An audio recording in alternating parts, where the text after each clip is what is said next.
Pada video bagian pertama yang berjudul Sola Scriptura bukan warisan dan ajaran kekristenan awal tapi berakar pada filsafat paganisme, kita telah menyelami topik yang mungkin menantang segala yang Anda ketahui tentang sejarah kekristenan, yaitu Sola Scriptura.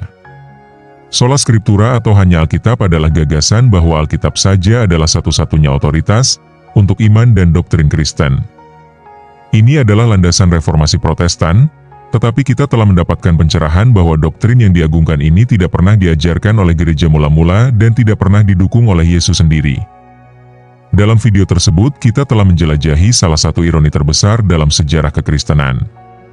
Oleh karena itu, sebelum menonton video bagian kedua ini, sebaiknya Anda menonton video pertama sampai selesai.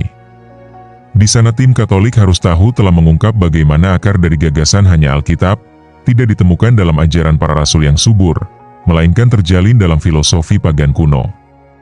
Dalam video bagian pertama tersebut, kita telah menelusuri bagaimana gagasan ini muncul berabad-abad setelah Pentakosta, yang menyebabkan perpecahan dan banyaknya denominasi dan secara paradoks telah meruntuhkan kesatuan umat Kristen. Sekarang mari kita lanjutkan ke bagian kedua. Selamat menyaksikan. Aku percaya akan Roh Kudus, Gereja Kristus yang kudus, persekutuan para kudus, pengampunan dosa, kebangkitan badan, kehidupan yang kekal.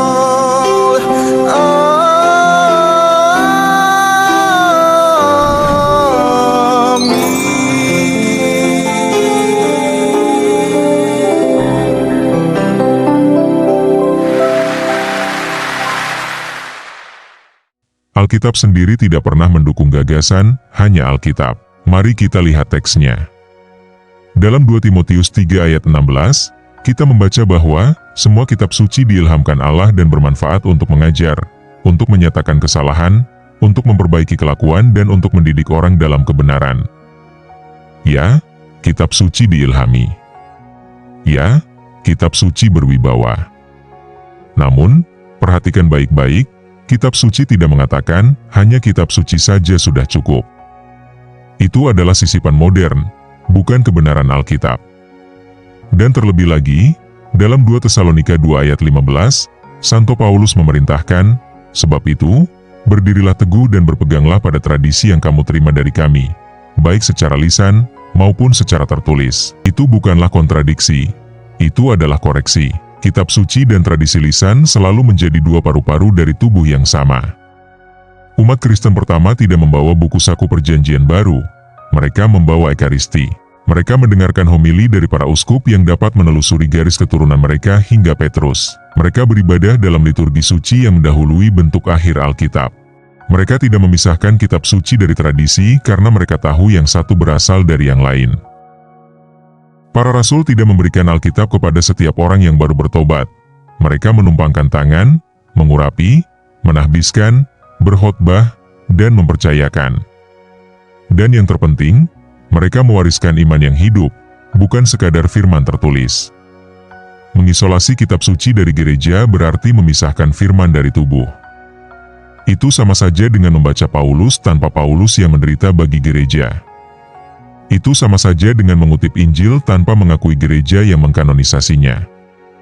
Dan itu mengarah pada distorsi spiritual yang paling parah, iman pribadi tanpa akuntabilitas publik, sebuah dunia di mana setiap orang benar menurut pandangannya sendiri dan kebenaran menjadi masalah selera. Namun, Allah tidak pernah meninggalkan umatnya tanpa sebuah kitab dan suara.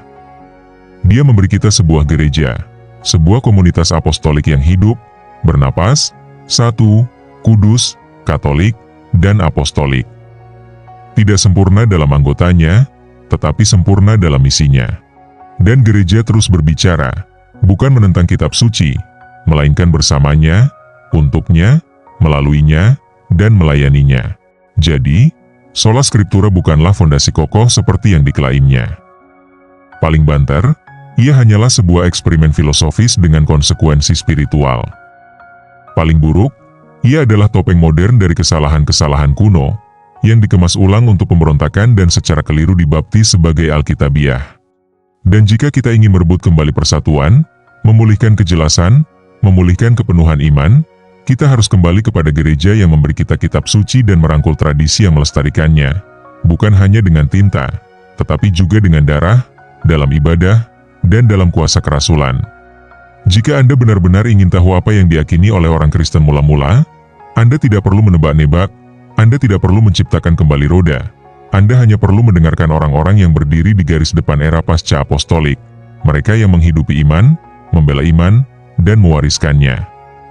Para bapak gereja bukanlah ahli teori akademis, mereka adalah saksi, penghubung hidup para rasul.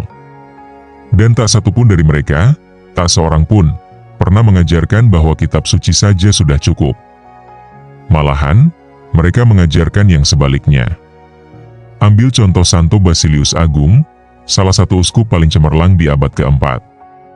Ia menulis dengan sangat jelas, dari doktrin-doktrin yang dilestarikan dalam gereja, sebagian kita miliki dari ajaran tertulis, yang lainnya kita terima dari tradisi para rasul, yang diwariskan secara misterius.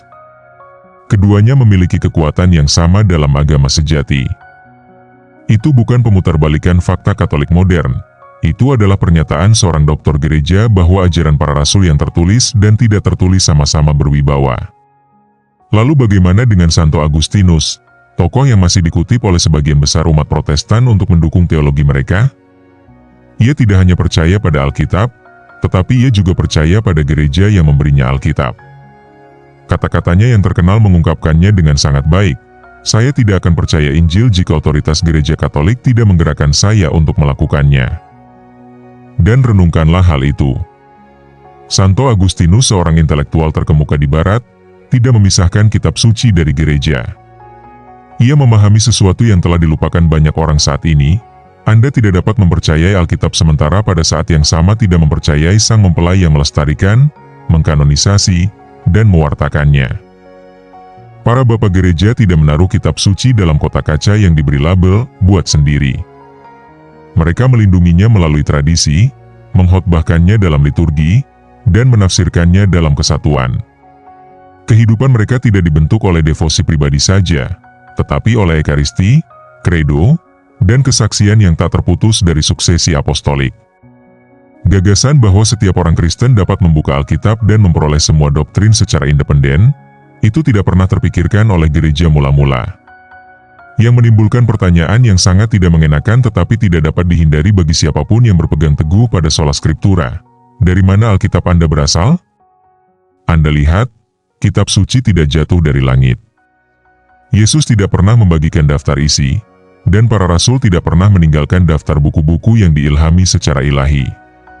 Selama 300 tahun pertama kekristenan, ada perdebatan sengit, bukan tentang apa arti Alkitab, tetapi tentang apa Alkitab itu.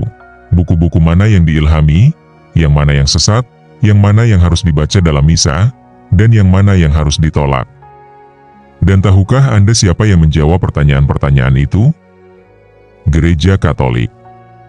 Dalam konsili Hippo pada tahun 393 dan konsili Kartago pada tahun 397, gereja secara resmi mengkanonisasi daftar 73 kitab yang sekarang kita sebut Alkitab. Ini bukan suara acak. Ini adalah para uskup, penerus para rasul, yang bertindak di bawah bimbingan Roh Kudus. Dan inilah yang penting, konsili-konsili yang sama itu juga menegaskan kehadiran nyata dalam Ekaristi, penghormatan kepada Maria, dan doktrin Tritunggal. Jadi, jika Anda mempercayai konsili-konsili itu untuk memberi Anda Alkitab, maka Anda harus mempercayai mereka dalam hal-hal lain yang mereka tegaskan juga. Gereja Katolik tidak hanya menyusun kitab suci, ia melindunginya. Gereja Katolik menyaring pemalsuan gnostik, menyalin manuskrip, menerjemahkannya, dan mengkhotbahkannya dengan setia di setiap generasi. Dan selama 15 abad, sebelum ada mesin cetak, sebelum ada reformasi Protestan, ada gereja Katolik yang dengan setia mewartakan firman. Percaya pada Alkitab sambil menolak gereja, itu sama seperti mempercayai surat tetapi menolak ibu yang mengantarkannya. Itu seperti menghormati firman tetapi tidak menghormati rahim tempat ia dilahirkan. Namun, terlepas dari kejelasan sejarah ini, kita hidup di masa di mana orang-orang secara teratur membaca Alkitab terlepas dari tradisi, Seolah-olah kitab suci adalah GPS spiritual yang tidak memerlukan koneksi satelit. Namun, bukan begitu cara kerja wahyu ilahi. Membaca Alkitab tanpa tradisi suci, itu sama seperti memegang kompas tanpa arah utara. Anda mungkin tulus, tetapi Anda tetap akan tersesat. Tanpa kekuatan penyeimbang dari liturgi, ajaran gereja, dan penafsiran para rasul, bahkan orang Kristen yang beretikat baik pun dapat terseret ke dalam ajaran sesat, kebingungan gnostik, atau sekadar omong kosong belaka. Kita telah melihat ini sebelumnya. Beberapa kelompok telah menolak Natal, dengan menyatakan bahwa Natal tidak ditemukan secara eksplisit dalam Alkitab. Yang lain menolak baptisan bayi, meskipun itu merupakan praktik kuno di gereja mula-mula. Yang lain lagi berpendapat bahwa Yesus tidak benar-benar bersungguh-sungguh dengan apa yang dikatakannya tentang tubuh dan darahnya. Semua itu karena mereka telah melepaskan Alkitab dari tradisi gereja. Aku percaya akan Roh Kudus, gereja Kristus yang